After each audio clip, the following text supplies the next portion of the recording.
avons un invité surprise d'ici quelques instants, mais je vous propose de débuter la soirée par une conférence qui va être menée par le docteur Laurent Tréluyer, qui est également DSI de la PHP. Donc, docteur, si vous voulez bien venir nous rejoindre, peut-être vous mettre au pupitre directement. Alors, David, je te laisse nous évoquer les sujets qui vont être abordés par docteur Létuyer. Voilà, tout à fait. Je vais faire une petite présentation donc, du docteur Laurent Tréluyer, qui a donc, la particularité d'être aussi docteur. C'est très intéressant et on y est très favorable dans la richesse des échanges et de la vision.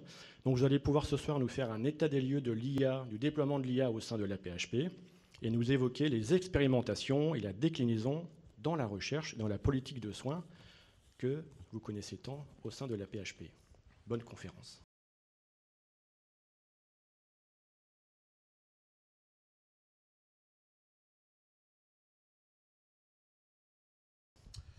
C'est à vous. Merci à tous, merci de m'avoir invité. Toujours impressionnant de parler devant toute cette assemblée. Je vais essayer de vous faire rapidement et simplement ce qu'on a fait pendant la crise Covid. Donc on est assez focalisé là sur la crise Covid et comment on a utilisé les données dans le cadre de la crise Covid. La crise Covid est probablement la première crise qu'on a complètement pilotée par les données. Tous les soirs, vous avez sur vos smartphones le nombre de gens qui ont été infectés. Vous avez le nombre de gens qui sont en réanimation, le nombre de gens qui sont hospitalisés, le nombre de gens vaccinés. Ça, c'est des systèmes d'information qui ont été créés ou détournés, pour certains, pendant la crise Covid, en étant très courts. Donc quand vous voyez un peu cette crise Covid, et les décisions du gouvernement se basent sur ces chiffres-là.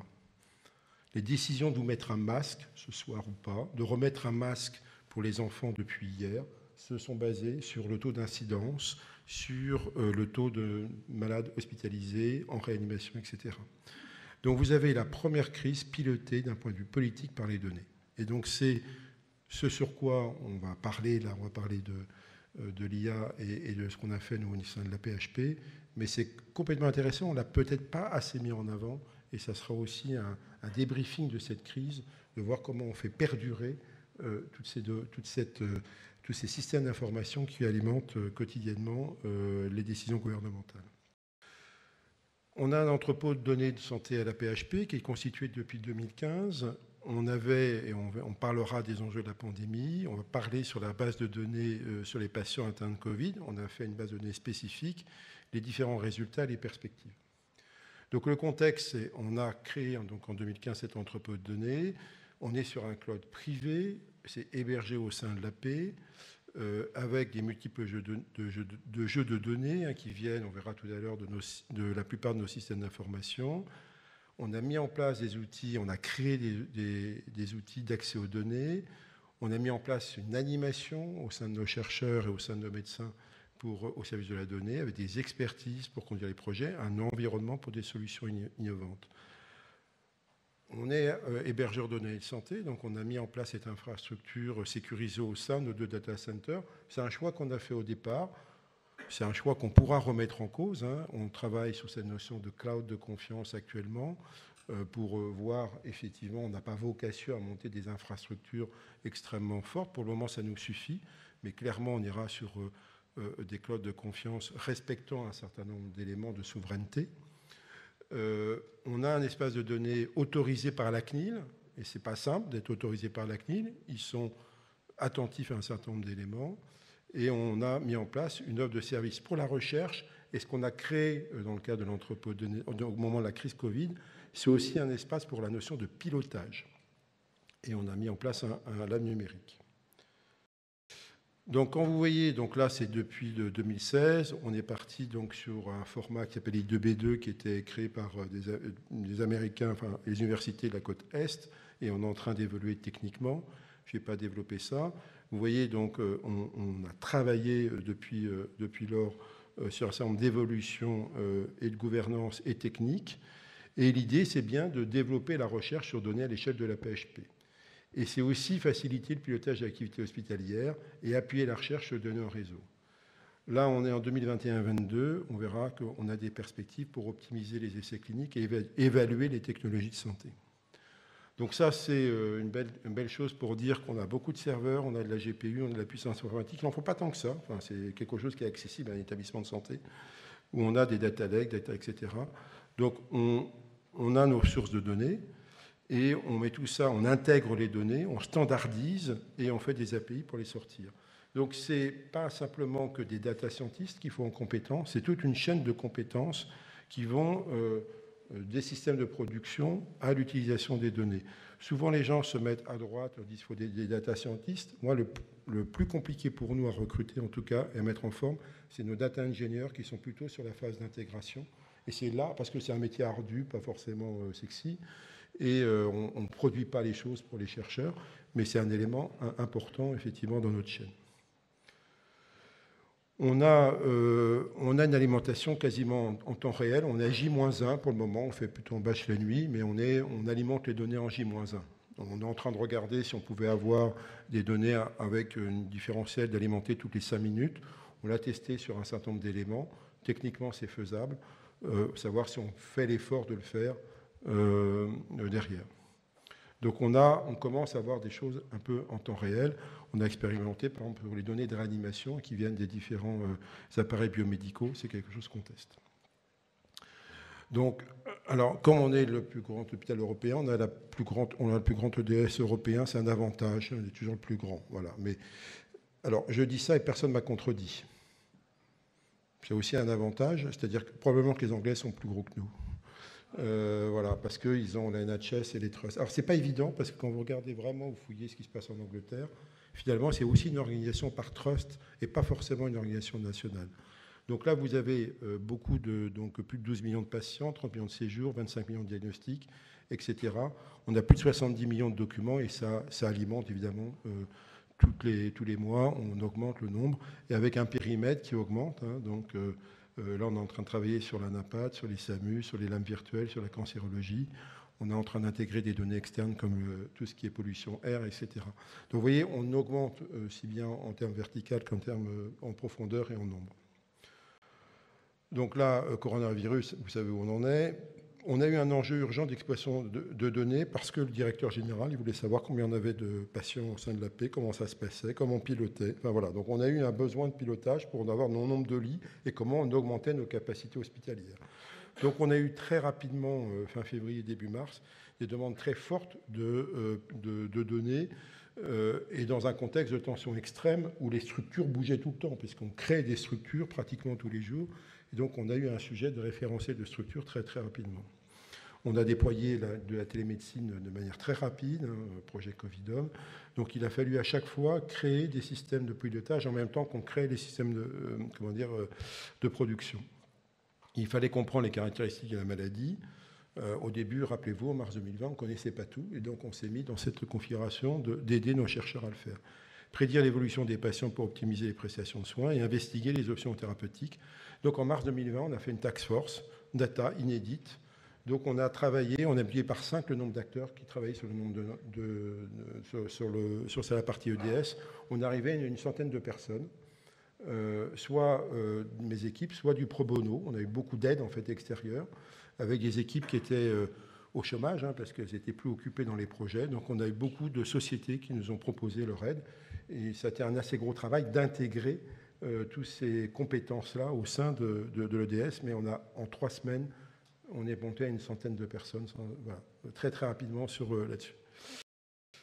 Gouvernance et règles d'accès, tout le sujet, ça a été effectivement de ne pas oublier les règles RGPD alors qu'on était dans un système de tension extrême. Et donc ça a été pas si simple que ça. Et à un moment, on s'est beaucoup posé de questions entre l'efficacité et puis la loi informatique et liberté. Donc on a un peu aménagé les règles dans le cadre de la crise sanitaire. On a travaillé, on a fait une base de données dédiée pour séparer les données dans un entrepôt de données spécifique et on a informé les patients, et c'est toujours compliqué d'informer dans le cadre d'une crise, là-dessus. Et on a eu des procédures accélérées d'instruction et différentes demandes d'accès par le comité scientifique et éthique, qui est un endroit, un organisme qui permet d'étudier l'ensemble des demandes. Et donc, on a créé un APHP Covid Clinical Data Warehouse Initiative qui intégrait l'ensemble des personnes particulièrement impliquées dans cet élément-là. On a donc essayé de trouver les patients suspects ou diagnostiqués Covid, parce qu'il y avait les PCR, mais pas que, et les PCR pouvaient être faits à l'extérieur. Il y avait donc sur la partie scanner, sur diagnostic de Covid, et vous voyez que le codage PMSI, il arrive trop tard.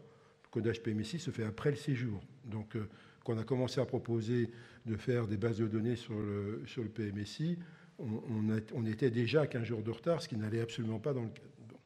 Donc on a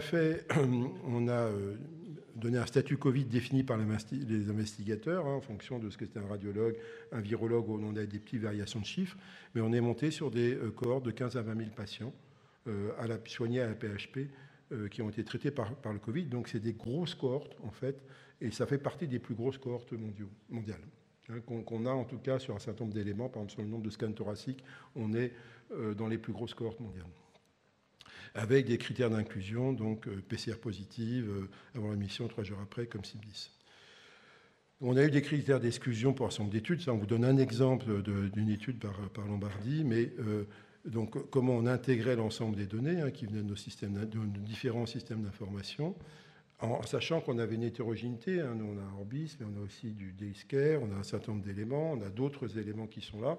Et donc, en fait, des choses qu'on n'avait pas prévu d'intégrer, on les a intégrées. Et sur la réanimation, on a plusieurs systèmes d'information, c'est riche, Metavision, Clinisoft, Orbis, etc. Donc, comment on a intégré ce qu'on n'avait pas fait rapidement des données qui venaient de différents systèmes d'information, tout ça en 3-4 semaines. Et donc, il a fallu simplifier, accélérer les choses. Et donc après, une fois qu'on les avait intégrés, on pouvait faire différents traitements derrière. Donc ça, c'est différentes études pour vous montrer qu'en fait, on a pas mal publié et on est en train de beaucoup publier sur le sujet et sur des impact facteurs qui commencent à devenir sérieux parce qu'il y a tout un temps de collecte et un temps de publication. Donc ça, c'est une des études qui a été publiée récemment par Lombardi. Derrière, il y a eu d'autres... 160, on a eu 70 projets CSE Covid-19 qui sont en cours. Donc, vous voyez, ce n'est pas un projet, ce n'est pas deux projets, c'est 70 projets qui ont été menés à travers cette base de données. Des projets divers, d'épidémio, on a eu aussi de l'IA, là, on est en train de travailler sur des algorithmes d'IA pour prédire une infection Covid à travers les scanners, comment une IA peut accélérer autour de ça à travers la base de données. Donc ça, il y a différents consortiums qui ont été créés, avec des consortiums qui ont été faits au niveau de l'AP, mais sur lesquels on a intégré soit d'autres établissements de santé en France, soit au niveau international. Ça, c'est le talent de nos chercheurs qui s'associent et créent des consortiums différents. Ça, c'est pour vous donner des suivis aussi dans le cadre de pilotage. Là, tous les jours, on publiait, par exemple, le nombre de malades en réa, d'où est-ce qu'ils provenaient, où est-ce qu'ils sortaient. Et donc, on avait des tableaux de bord qui étaient produits de manière quotidienne sur soit la journée, soit des moyennes hebdomadaires glissantes. Et donc, ça, c'était publié, ça alimentait constamment les réunions de crise. On avait une réunion de crise quotidienne. Et donc, on avait un PowerPoint d'à peu près 75 slides qui présentait les différentes données, alors de la PEV, dans l'extérieur de la région, etc., mais qui alimentait les décisions de la cellule de crise à PHP et qui alimentait aussi au niveau de l'ARS et au niveau ministère pour un certain nombre de chiffres. Donc, suivi les résultats de biologie, vous voyez, ça c'est les PCR, on a les sérologies qui ont été menées, donc c'est au sein de nos hôpitaux, donc il y a tout un tas d'alimentations qui ont été faites. Les perspectives, pour terminer un peu là, pour terminer cette présentation, c'est de dire, nous on pense, et c'était un peu nos débats avec d'autres organismes, c'est que le CHU est un lieu majeur de production et d'exploitation de la donnée. On n'est pas juste un fournisseur de la donnée, on n'est pas là que pour produire la donnée, mais on est aussi là pour aider à la production, mais aider aussi à l'exploitation de la donnée. Et donc c'est une importance des CHU. Et je crois que la conférence des DG de CHU l'a marqué encore il n'y a pas très longtemps. Je laisserai Nicolas Best peut-être rebondir là-dessus après. Mais je crois que c'est un élément important. En tout cas, c'est un lieu de recherche et de recherche sur la donnée qu'on ne peut pas externaliser autour de ça. Pourquoi ? Parce qu'il y a l'importance de la proximité expert-producteur-utilisateur. La donnée, ce n'est pas une donnée n'importe laquelle, etc. Il est important que celui qui va utiliser la donnée dans le cadre de la recherche soit pas loin de celui qui l'a produit. Nous, on a eu beaucoup de débats là-dessus Et il y a un moment où il y avait des vraies réunions pour bien comprendre comment était fabriquée la donnée, donc comment on pouvait l'exploiter. La valeur ajoutée dans la validation d'algorithmes et d'outils, on crée un algorithme qui le valide, qui le teste. L'algorithme est souvent une boîte noire, et donc à un moment, il faut le tester. Et les CHU sont l'endroit où on peut tester, en tout cas, l'ensemble des algorithmes, et comment on l'intègre dans nos systèmes d'information, comment vous l'intégrez dans le processus, etc. Learning Health System, donc tous les systèmes apprenants. L'importance croissance de la confiance du patient, donc ça, c'est un élément majeur pour nous du rôle du CHU et de la recherche, et comment on inclut ces patients dans nos décisions, comment on arrive à travailler avec lui, en particulier sur les algorithmes. Si on veut utiliser les algorithmes, si on veut lui dire votre scanner thoracique est normal, ça a été vu par un algorithme, si ça n'a pas été validé en amont, on n'aura aucune confiance de nos médecins là-dessus. Il y a un enjeu majeur pour nous de la valorisation scientifique et financière, de l'intégration des données et leur exploitation. L'EDS a été construit sur nos fonds propres. Donc c'est un investissement, c'est une décision du directeur général. Là, on commence à avoir des revenus un peu externes. Alors on l'a à travers des projets de recherche, on l'a à travers différents sujets, mais on ne peut pas ne pas valoriser, ou alors il faut alimenter dans le cadre d'autres systèmes de financement, MIGAC, mairie ou autres. Mais on a un vrai sujet là de financement des entrepôts de données de santé. Autrement, on n'arrivera pas à produire. Ça coûte cher. Ça coûte cher et en matériel, mais surtout en compétences et en équipe. Et il y a des seuils. On ne peut pas avoir une équipe de data scientists de 3 personnes. Moi, j'en ai à peu près là 70-80. Ça commence à avoir un seuil d'activité critique intéressante parce que je commence à avoir des compétences de manière intéressante, et surtout dans un milieu où j'ai beaucoup de turnover. Les jeunes, ils vont rester 3-4 ans. J'ai une dizaine de polytechniciens sur ces équipes-là. C'est des gens qui restent 3-4 ans, qui s'investissent dans ce système-là, mais qui tournent après et qui vont aller voir ailleurs. Donc ça, c'est un élément en tout cas important pour nous. Il faut valoriser pour pouvoir créer et continuer à créer l'ensemble de ces éléments. Et puis, il y a la nécessité pour les établissements de santé de travailler avec l'université, donc de ne pas rester sur la partie fac de médecine, mais avec les autres domaines, maths et autres, pour qu'on renforce notre expertise sur la partie la science des données. Et voilà, j'ai terminé. Merci beaucoup, docteur Tréluyer.